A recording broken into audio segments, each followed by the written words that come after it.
Le métier donc de chargé de projet au Conseil des chevaux consiste à mettre en place différentes actions pour faire la promotion et le développement de la filière équine donc, en région.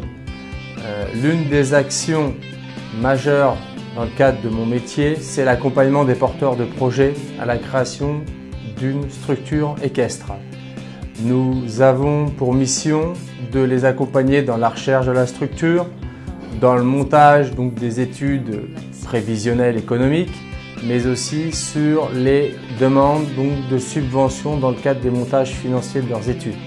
À proprement parler, nous n'avons pas de journée type puisque nous pouvons effectivement être sur le terrain aux côtés de nos professionnels dans le cadre du montage de la société et de la création de leur entreprise.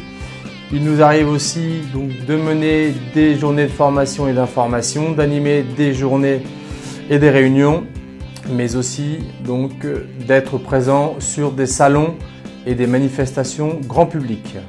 Mon parcours professionnel donc, fait suite maintenant à plus de 10 ans d'expérience en tant que salarié dans différentes structures.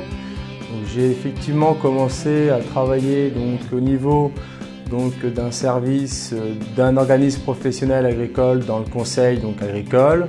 Puis je suis arrivé au Conseil des chevaux, ça fait maintenant 6 ans, pour accompagner notamment les porteurs de projets, monter les dossiers et puis travailler aussi sur de la référence technique et économique.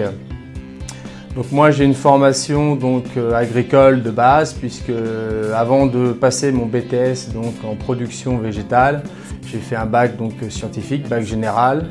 Et puis suite à une expérience professionnelle de 5 années, j'ai réintégré une école de formation pour passer un diplôme d'ingénieur agricole sur Dijon. Dans le futur, je pense effectivement en termes de parcours professionnel ou de formation d'être arrivé maintenant à un stade de niveau Bac plus 5, ce qui me permet aujourd'hui d'occuper un poste à responsabilité. Dans le futur, l'idéal maintenant, c'est effectivement de proposer de nouveaux services, de créer de nouveaux services pour nos professionnels. Alors les qualités indispensables dans notre métier, c'est effectivement une certaine autonomie dans nos tâches puisqu'on est amené effectivement à créer des actions nouvelles à destination des professionnels. Il faut aussi avoir une certaine facilité, je dirais, à aller vers les personnes puisqu'on est au contact direct des professionnels et futurs chefs d'entreprise. On est aussi amené à animer et gérer des formations, donc il faut effectivement savoir se mettre en avant et pouvoir communiquer auprès de ce public-là.